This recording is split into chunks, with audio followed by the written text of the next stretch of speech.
وسلام علی عبادہ الذین اصطفیٰ اما بعد فاعوذ باللہ من الشیطان الرجیم بسم اللہ الرحمن الرحیم فمن زحزح عن النار وادخل الجنة فقد فاز سبحان ربک رب العزۃ عما یصفون وسلام علی المرسلین والحمد للہ رب العالمین اللہم صلی علی سیدنا و مولانا محمد وعلی آل سیدنا و مولانا محمد وبارک وسلم۔ ہم نے رمضان المبارک کا پورا مہینہ گزارا، اس میں نیکیاں کیں، نمازیں پڑھیں، روزے رکھے، تراویح پڑھی، ہمدردیاں ہم نے کیں، صدقے خیرات ہم نے بڑے کیے۔ اب یہ جو عمل نیک ہو وہ کیسے قبول ہوتا ہے، قبولیت کی علامات کیا ہوتی ہیں؟ علماء نے لکھا جو عمل قبول ہوتا ہے نا، اس کی پہلی علامت یہ ہوتی ہے کہ اللہ ایک اور نیک عمل کی توفیق دیتے ہیں۔ میں نے نماز پڑھی، میرا عمل اگر اللہ کے ہاں قبول ہے، اللہ مجھے اور نماز پڑھنے کی توفیق دے دیں گے۔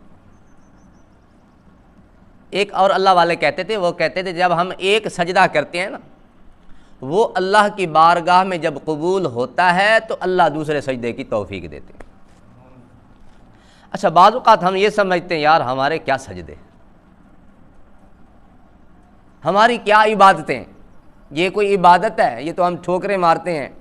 ہمارے کیا رکوع، ہماری کیا عبادتیں، ہماری کیا تلاوتیں۔ ایک اسی طرح کسی نیک بندے سے، عالم سے کسی نے پوچھا، حضرت ہمارے کیا سجدے؟ سجدے تو آپ کے۔ حضرت نے بار بار سمجھایا، جی نہیں تمہاری بھی عبادت ہے، ٹھیک ہے۔ جب بالآخر وہ نہ سمجھ رہا نا، حضرت نے کہا جو سجدہ تو کرتا ہے، جو تو کہتا ہے میرا کوئی سجدہ نہیں، یہ سجدہ مجھے کر۔ اب تو اس کی آنکھیں کھل گئی، میں کیوں سجدہ کروں؟ تیرا سجدہ قیمتی ہے تو نہیں کرتا پھر؟ اب پتہ چلا کہ سجدہ ہمارا ہے کہ نہیں۔ یہی ٹوٹا پھوٹا سجدہ جس کو ہم سجدہ نہ سمجھیں، یہ کہیں جی تمہارے سجدے، ہمارے کیا سجدے؟ اس اللہ والے نے کہا پھر سجدہ کر مجھے وہ۔ اب اس کی آنکھ کھلی کہ واقعتاً جو اللہ ہمیں سجدے کی توفیق دیتا ہے یہ بہت بڑی نعمت ہے۔ تو عمل کی قبولیت کی پہلی بات یہی ہوتی ہے کہ اللہ جب قبول کرتا ہے، اللہ دوسرے نیک اعمال کی توفیق دیتا چلا جاتا ہے۔ بندے کو پتہ چلتا ہے کہ میرے اعمال قبول ہو رہے ہیں، میری نمازیں قبول ہو رہی ہیں، میری تلاوتیں قبول ہو رہی ہیں، میرے صدقے خیرات قبول ہو رہے ہیں، تب مجھے اللہ آگے توفیق دے رہا ہے۔ اور ایک علامت یہ بھی ہوتی ہے کہ جب بندہ اطاعت کرتا ہے، اللہ اس کو نافرمانیوں سے بچاتا چلا جاتا ہے۔ یہ اطاعت ہے نا، اللہ نے حکم دیا نماز پڑھو، میں نماز پڑھ لی میں نے۔ اللہ نے حکم دیا قرآن کی تلاوت کرو، ہم تلاوت کر رہے ہیں، یہ اطاعت ہے۔ اس اطاعت کے بدلے میں یہ اطاعت کیسے قبول ہوتی ہے؟ اللہ نافرمانیوں سے بچاتا رہتا ہے۔ اور ہم دیکھتے بھی ہیں کہ جو بندے نیک ہوتے ہیں، عبادتوں میں لگے ہوتے ہیں، بنسبت ان کے جو اس طرح نہیں ہوتے وہ گناہ کم کرتے ہیں۔ نیک لوگ گناہ کم ہوتے ہیں، جو دوسرے لوگ ہیں ان سے گناہ بہت زیادہ ہوتے ہیں۔ پتہ چلتا ہے کہ واقعتاً اعمال قبول ہو رہے ہیں، جس کی وجہ سے نیکیاں ان سے زیادہ ہوتی ہیں، گناہ کم ہوتے ہیں۔ اعمال کی قبولیت کی ایک بات یہ بھی ہوتی ہے کہ اللہ اعمال پر ثابت قدم رکھتے ہیں۔ اگر اللہ ہماری نمازیں قبول نہ کرتے، واللہ اللہ ہمیں 5 وقت کا نمازی نہ بناتے۔ اس سے لگتا ہے میرا اللہ قبول کر رہا ہے۔ اللہ نے ہمیں 5 وقت کا نمازی بنا دیا، ہر نماز کے وقت اللہ توفیق دے دیتا ہے۔ یہ عموماً مثال سمجھاتے ہیں نا، جس بندے کی کسی سے بنتی ہو نا، اسے اپنے گھر میں لے کے جاتا ہے۔ ایسے نہیں ہوتا؟ جس کے ساتھ نہیں بنتی، جان پہچان نہیں، دعا سلام نہیں، طعام کلام نہیں، اس کو تو نہیں لے کے جاتا۔ تو جو اللہ اپنے گھر میں بندوں کو لے کے آتا ہے، بغیر بنے بنائے لے کے آتا ہے، اللہ کے ساتھ اس کی بنتی ہے، اللہ کے ہاں اس کے عمل قبول ہوتے ہیں، اللہ اس کو اپنے گھر پھر لے کے آ رہا۔ اس لیے حدیث میں بھی ہے المساجد بیوت اللہ والمؤمنون زوار اللہ، مساجد اللہ کے گھر ہیں، اور فرمایا مساجد میں آنے والے مومن یہ اللہ کے مہمان ہیں۔ مساجد اللہ کے گھر اور مساجد میں آنے والے اللہ کے مہمان۔ جس طرح ہم دنیا میں کسی کے گھر جاتے ہیں مہمان بن کے، ہمارا اکرام کرتے ہیں کہ نہیں کرتے؟ اکرام ہوتا ہے، او بھگت ہوتی ہے، کھانے پینے ہوتی ہیں، دعوتیں ضیافتیں ہوتی ہیں، بڑی او بھگت ہوتی ہے۔ اسی طرح ہم دنیا میں جتنی دفعہ اللہ کے گھر میں آئیں گے، قیامت والے دن میرا رب اتنی دفعہ بندوں کی مہمان نوازی کرے گا۔ یہ ہمارا ایک ایک قدم چل کے آنا، یہ ہمارا گرمیوں سردیوں میں چل کے آنا، یہ ہمارا اندھیروں اور اجالوں میں چل کے آنا، یہ بڑا قیمتی ہے۔ اس لیے اعمال قبول ہوتے ہیں تب اللہ رب العزت توفیق دیتے ہیں۔ اب دیکھیں، جو رمضان میں ہم نے روزے رکھے، امید ہے اللہ نے قبول فرمائے۔ اب ایک حدیث میں آتا ہے جس کا مفہوم ہے کہ جس نے رمضان کے روزوں کے بعد شوال کے 6 روزے رکھے، وہ ایسا ہے گویا پورے سال اس نے روزے رکھے۔ اب اللہ نے روزے قبول فرمائے، امید ہے اللہ نے قبول کیے۔ یہ نہ سوچنا کہ اگر ہم شوال کے روزے نہیں رکھ رہے تو قبول نہیں ہوئے۔ یہ ایک اللہ کی طرف سے ایک ایکسٹرا انعام ہے کہ تم اگر یہ روزے رکھو گے پھر تمہیں کیا ملے گا؟ پورے سال کے روزے رکھنے کا اجر ملے گا۔ اب دیکھیں، مہینے کے کتنے روزے؟ 30 روزے۔ 30 کو 10 سے ضرب دیں، یہ اللہ رب العزت کے ذمہ لازم نہیں ہے، لیکن یہ میرا رب بڑا کریم ہے۔ کریم رب نے یہ انعام متعین کیا، تم ایک نیکی کرو، اللہ کہتے ہیں میں بدلے میں 10 دوں گا۔ اب اللہ 10 دیتا ہے تو 30 کے بدلے میں 300 روزوں کا ثواب، 10 مہینے روزوں کا ثواب مل جاتا ہے۔ اب 10 مہینے روزوں کا ثواب تو مل گیا، 2 مہینے رہ گئے تھے، 6 جب اور روزے رکھیں گے 2 مہینے اور بھی روزوں کا ثواب مل جائے گا۔ ایسے ہوگا گویا پورا سال اس نے روزے رکھے۔ پورا سال روزے رکھنے والے شمار ہوں نا، کہ قیامت والے دن جب آئیں اللہ کی عدالت میں، اللہ کہیں جی تم نے تو جی پوری زندگی روزے رکھے۔ کیوں؟ رمضان کے بھی روزے رکھتے تھے، ساتھ میں 6 روزے اور رکھتے تھے شوال کے، پوری زندگی تمہاری روزوں سے گزری ہے۔ بہت بڑا اللہ کا انعام ہے۔ اور ایک نکتہ یہ لکھا ہے، جو شوال کے 6 روزے رکھ لیتا ہے نا، کوتاہی ہوئی اللہ وہ معاف کر دیتا۔ اور ایک عمل ہم نے ساتھ اور ملانا ہے، رمضان کے روزے جو ہیں 30 روزے ہیں، 30 دن روزے رکھنا، اللہ توفیق دے دے تو پھر مسئلہ نہیں۔ بعض اوقات بندہ بیمار ہو جاتا ہے، سفر پہ چلا جاتا ہے، روزہ نہیں رکھ پاتا، تو شریعت نے ان 2 بندوں کو گنجائش دی ہے، بیمار کو، مسافر کو، کہ وہ روزوں کی گنتی بعد میں پوری کر لے۔ فَمَنْ كَانَ مِنْكُمْ مَرِيضًا أَوْ عَلَى سَفَرٍ فَعِدَّةٌ مِّنْ أَيَّامٍ أُخَرَ۔ اللہ نے فرمایا جو تم میں مریض ہے یا سفر میں ہے، اس کو چاہیے کہ بعد میں رمضان کے روزوں کی گنتی پوری کر لے۔ گنجائش تو ہے نا، لیکن ایک بات یہ بھی ذہن میں رکھیں کہ رمضان کا اگر ایک روزہ چھوڑ دیا، حدیث ہے، بعد میں پوری زندگی روزے رکھتا رہے، ایک روزے کے اجر و ثواب کو نہیں پہنچ سکتا جو اس نے رمضان کا ایک روزہ چھوڑ دیا۔ رمضان کے روزے کا اجر ثواب اتنا، بعد میں پوری زندگی روزے رکھے، میرے نبی نے کیا فرمایا؟ رمضان کے اس ایک روزے کے اجر کو نہیں پہنچ سکتا۔ اللہ اکبر۔ لیکن پھر بھی شریعت نے آسانی دی ہے، جتنے روزے چھوٹے ہیں نا اتنے روزے دوبارہ رکھ لو، کل کو تمہاری گرفت نہیں ہوگی، پکڑ نہیں ہوگی۔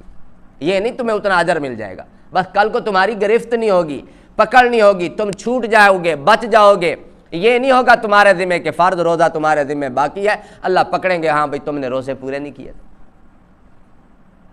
تو رمضان کے روزے جو چھوٹ گئے ہیں ان کی ہم قضا جو ہیں وہ رکھیں۔ اس کے لیے کیا ہوتا ہے؟ یہی ارادہ ہوتا ہے کہ رمضان کا جو میرا روزہ چھوٹا ہے میں وہی رکھ رہا ہوں، یہ نیت ہوتی ہے دل میں، وہ روزہ رکھنا ہوتا ہے۔ اسی طرح صبح صادق سے لے کر غروب آفتاب تک نہیں کھانا پینا ہوتا، اسی طرح روزے کو پورا کرنا ہے۔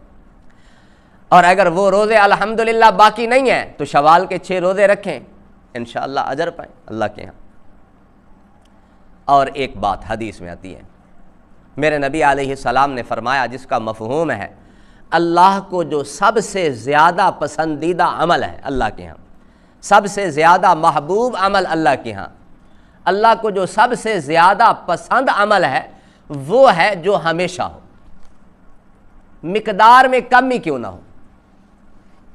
جو عمل ہمیشہ ہو یہ اللہ کو بہت زیادہ محبوب ہے۔ مثال کے طور پر میں 2 نفل پڑھتا ہوں، اگر اشراق کے میں ہمیشہ پڑھوں یہ اللہ کو زیادہ پسند ہے۔ میں ایک دن تو اشراق کے وقت کھڑا ہو جاؤں 12 رکعتیں پڑھ دوں، دوسرے دن پوچھوں ہی نہ، دوسرے دن پڑھوں ہی نہ۔ یہ حدیث میں سمجھایا گیا ہے کہ اللہ کے ہاں جو سب سے زیادہ محبوب عمل ہے وہ ہے جو اگرچہ قلیل مقدار میں ہو لیکن ہمیشہ۔ میرے نبی علیہ السلام کے ایک صحابی ہیں حضرت عبداللہ ابن عمر بن عاص رضی اللہ تعالیٰ عنہ، بڑی توجہ سے سننے کی حدیث ہے، توجہ کریں۔ میرے نبی کے ایک صحابی حضرت عبداللہ ابن عمر بن عاص، میرے نبی نے اس کو ایک نصیحت فرمائی، وہ ذرا توجہ سے سنیں، ایک لائن کی نصیحت۔ عبداللہ، فلاں بندہ تہجد پڑھتا تھا، وہ آج کل قیام نہیں کر رہا، عبداللہ تو ایسا نہ بننا۔ فلاں بندہ تہجد پڑھتا تھا، میرے نبی نے کیا فرمایا؟ فلاں بندہ تہجد پڑھتا تھا، آج کل نہیں پڑھ رہا، عبداللہ تو ایسا نہ بننا۔ کیا مراد ہے اس میں میرے نبی کی؟ جو عمل کیا جائے ہمیشہ کیا جائے۔ اللہ کو یہ عمل بہت زیادہ محبوب ہے جو عمل کیا جائے ہمیشہ کیا جائے۔ حضور اس میں بھی یہی فرما رہے ہیں۔ اب عائشہ سے ایک دفعہ کسی نے پوچھا کہ حضور علیہ السلام کیا ایام کو کسی مخصوص عمل کے ساتھ مخصوص کرتے تھے؟ اب عائشہ فرماتے نہیں، حضور نے کبھی کسی دن کو کسی عمل کے لیے مخصوص نہیں کیا تھا، ہاں حضور جب بھی کوئی عمل کرتے تھے ہمیشہ کرتے تھے۔ اگر تجھ سے ہو سکے جو عمل کرنا تو ہمیشہ کرنا۔ تو گزارش کرنے کا مقصد یہ ہے، رمضان میں ہم نے نمازیں پڑھی نا 5 وقت، اس میں ہم نے سنتیں پڑھی، اس میں ہم نے نوافل پڑھے، اس میں ہم نے قرآن کی تلاوتیں کی۔ عرض کرنے کا مقصد یہ ہے اب تلاوتیں نہ چھوڑ دیں، ہمیشہ اس کو لے کے چلیں۔ عرض کرنے کا مقصد یہ ہے اب سنتیں پڑھنا چھوڑ نہ دیں، ہمیشہ اس کو لے کر چلیں۔ نوافل پڑھتے تھے، نوافل کو چھوڑ نہ دیں، اس کو ہمیشہ لے کے چلیں، نوافل پڑھیں۔ اب دیکھیں، فرض نماز یہ کوئی معمولی عمل نہیں ہے، ہم دن میں 5 دفعہ پڑھتے شاید ہمیں معمولی محسوس ہو۔ میرے نبی علیہ الصلاۃ والسلام اس نماز کے اوپر فرما رہے ہیں جو بندہ 5 وقت کی نماز پابندی کے ساتھ پڑھے گا، پابندی کے ساتھ پڑھے گا، کامیاب و کامران ہوگا۔ جو 5 وقت کی نماز پابندی کے ساتھ نہیں پڑھے گا وہ کامیاب و کامران کبھی نہیں ہو سکتا۔ کامیابی اسی پہ مل رہی ہے، 5 وقت کی نماز پڑھو کامیاب۔ ایک اور حدیث میں آتا ہے جس کا مفہوم ہے جو بندہ 5 نمازوں کو اس حال میں رب کے پاس لائے کہ اس میں کوئی کمی کوتاہی نہ ہو، اللہ کہتے ہیں میرا عہد ہے اپنی ذمہ داری سے اسے جنت میں داخل کروں۔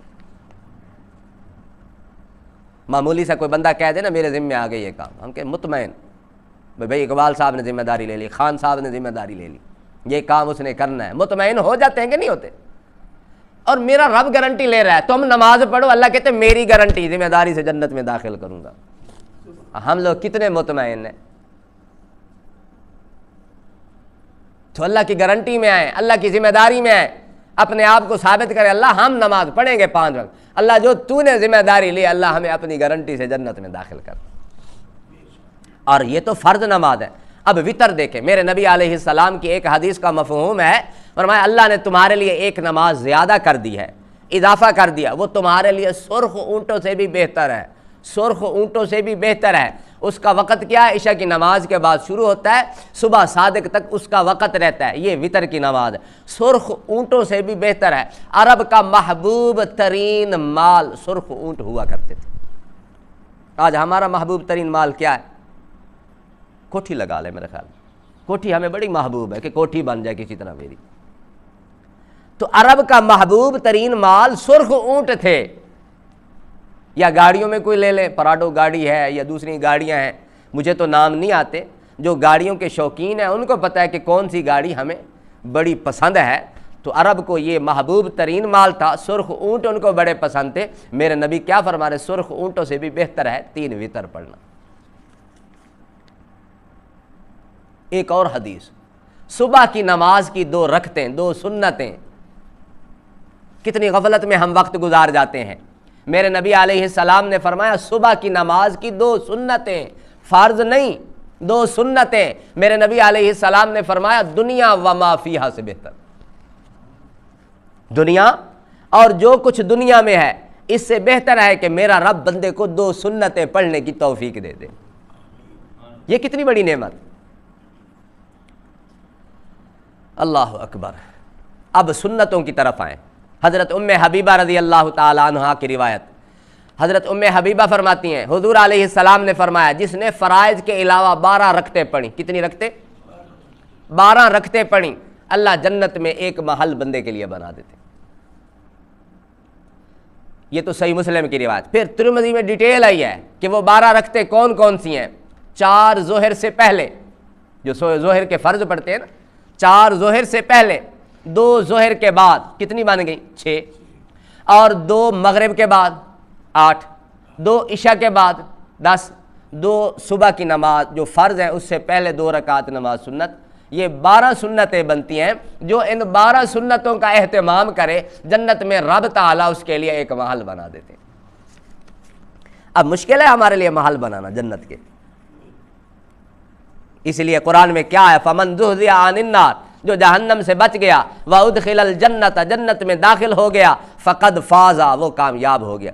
اب یہ بات مجھے بڑی بعید نظر آتی ہے، دور نظر آتی ہے کہ میرا رب نے میرے لیے محل بنایا ہوا ہو اور مجھے جہنم میں ڈال دے، تو جہنم میں رہ۔ جب محل بن گیا، میرا رب مجھے جاتے ہی انشاءاللہ محل میں ڈالے گا نا، یہ مولوی صاحب کے لیے تیار ہے، یہ خان صاحب کے لیے تیار ہے، یہ بھائی اس کے لیے تیار ہے جی، 12 رکعتیں پڑھتا تھا۔ تو اہتمام کرے بچوں، سنتیں نہ چھوڑیں۔ یہ 12 سنتیں تو کبھی زندگی بھر نہ چھوڑیں۔ روزانہ 12 رکعت سنتیں پڑھیں، 4 ظہر سے پہلے، 2 ظہر کے بعد، 2 مغرب کے بعد، 2 عشاء کے بعد، 2 فجر سے پہلے، روزانہ جنت میں ایک محل بنائیں۔ ایک اور چھوٹا سا عمل تمہیں بتاؤں، میرے نبی علیہ السلام نے فرمایا جو بندہ ایک دن میں 10 دفعہ سورۃ اخلاص پڑھے، کتنی دفعہ؟ 10 دفعہ سورۃ اخلاص پڑھے، اللہ جنت میں ایک محل بنا دیتے۔ قل هو اللہ احد، آسان سی صورت ہے، ہر بندے کو آتی ہے۔ 10 دفعہ پڑھیں، جنت میں ایک محل۔ لیکن بات وہی ہے، ایک دن تو ہم بڑا زور لگائیں گے، 100 دفعہ بھی پڑھ جائیں گے۔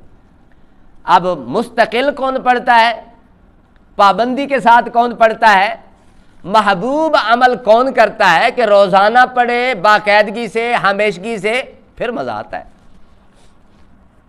یہ تو ایسے درمیان میں بات آ گئی، قل هو اللہ کے فضائل میں یہ بات لکھی ہوئی ہے، 10 دفعہ پڑھیں اللہ جنت میں ایک محل بنا دیتے ہیں۔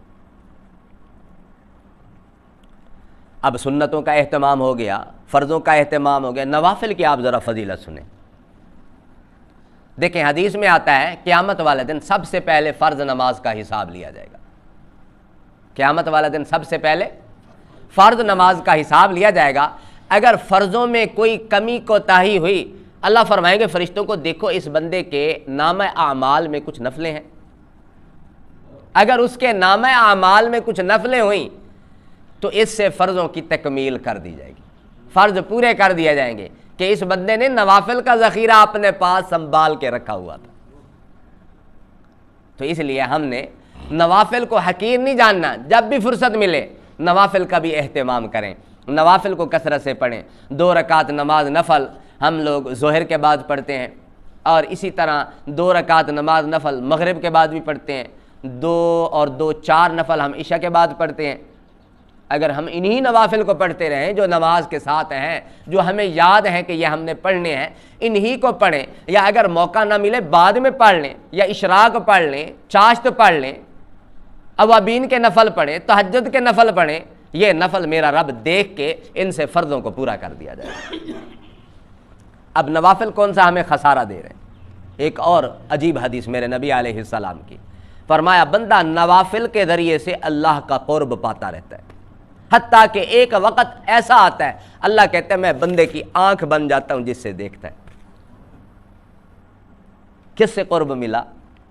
نوافل سے، نوافل سے قرب ملا۔ نوافل پڑھ کے، یعنی نوافل پڑھتا تو وہی ہے نا جو فرض پہلے پورے کرے گا، وہ نوافل پڑھتا ہے، نوافل کے ذریعے سے قرب اتنا مل جاتا ہے، اللہ کہتے ہیں ایک وقت ایسا آتا ہے اللہ کہتے ہیں میں بندے کی آنکھ بن جاتا ہوں جس سے وہ دیکھتے ہیں۔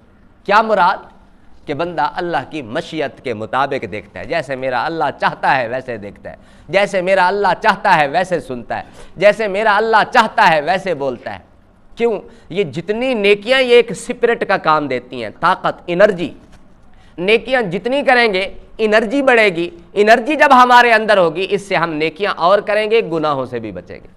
اگر نیکیوں میں پیچھے ہٹے رہے پھر یہ انرجی نہیں ہوتی، پھر ہم لوگ گناہوں سے بچ نہیں سکتے. اس لیے نوافل کا بھی اہتمام کریں. رمضان شریف ہم نے گزارا. رمضان یہ ایک قسم کی ہماری ٹریننگ تھی. ہم لوگ دنیا میں دیکھتے ہیں جی اکثر طور پر ہماری دکانداروں کی کبھی ٹریننگ ہو رہی ہے، کبھی جی فیکٹریوں والوں کی ٹریننگ ہو رہی ہے، کبھی ملازمین کی ٹریننگ ہو رہی ہے. ٹریننگ کیوں کروائی جاتی ہے؟ ایکسپرٹ بنایا جاتا ہے، جا کے اب تم نے اسی طریقے کے مطابق زندگی گزارنی ہے. تو یہ رمضان یہ پوری ہماری ٹریننگ تھی 30 دن کی. یہ ٹریننگ میرے رب نے کیوں کروائی کہ رمضان میں جن نیکیوں کے ذریعے سے تمہاری ٹریننگ کروائی گئی ہے نا، بعد میں بھی انہی کے مطابق زندگی گزارنا.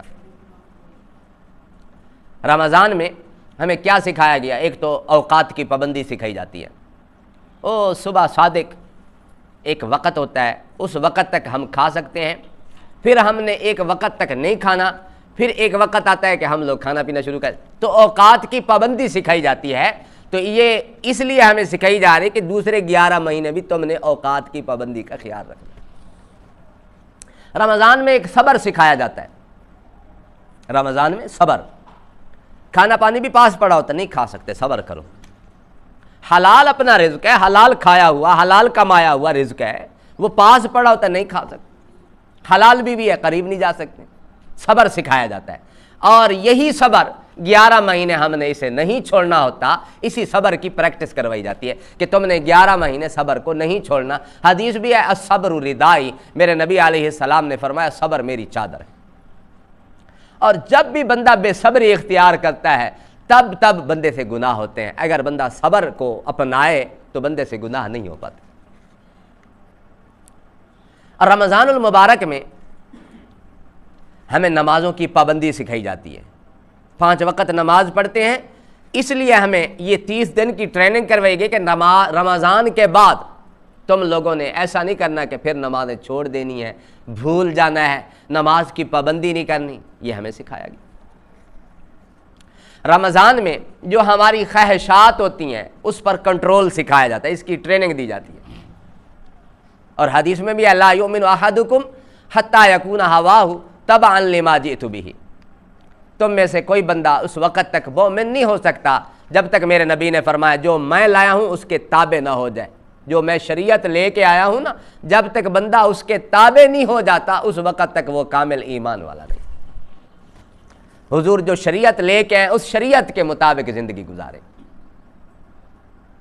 تو یہ ہمیں خواہشات نفسانی پر کنٹرول سکھایا گیا. رمضان میں ہمیں نیکیوں کی حفاظت سکھائی جاتی ہے. نیکی کرنا مشکل نہیں ہے، نیکی کی حفاظت کرنا بڑا مشکل. ایک حدیث ہے نا لمبی چوڑی، پوچھا گیا میرے نبی علیہ السلام نے پوچھا بتاؤ تم میں غریب کون ہے، مفلس کون ہے؟ صحابہ نے عرض کیا حضور وہی جس کے پاس مال نہ ہو.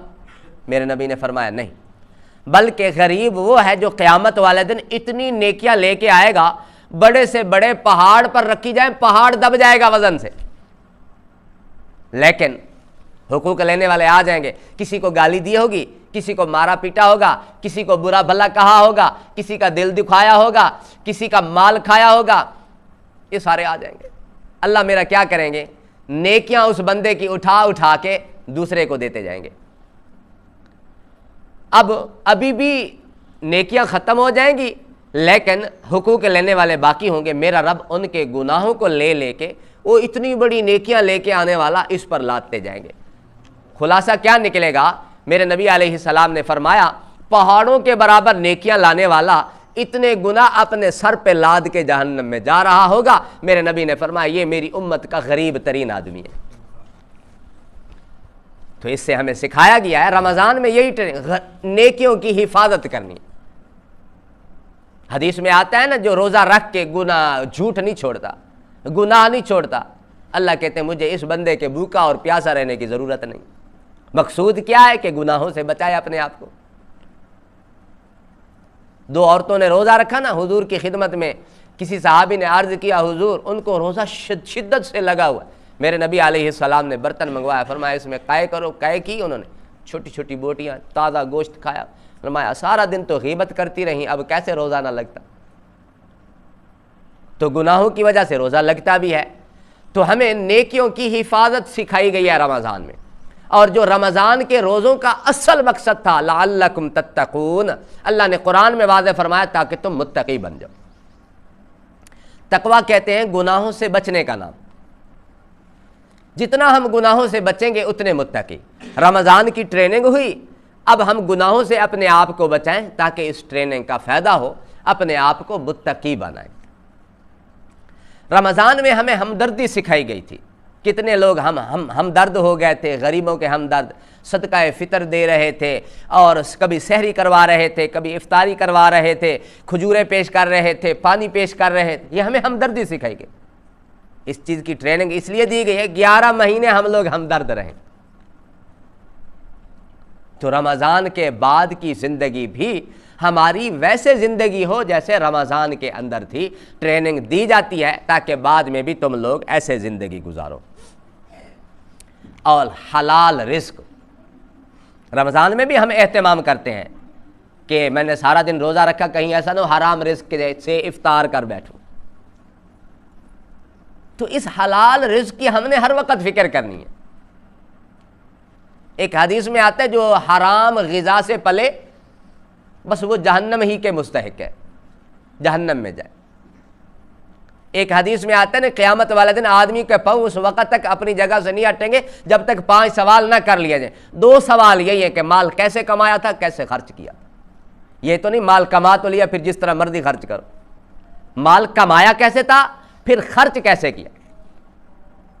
میرے نبی علیہ السلام سے ایک صحابی نے پوچھا، عرض کیا حضور میرے لیے دعا فرمائیں، مستجاب الدعوات بن جاؤں، جب بھی دعا کے لیے ہاتھ اٹھاؤں دعائیں قبول ہو جائیں۔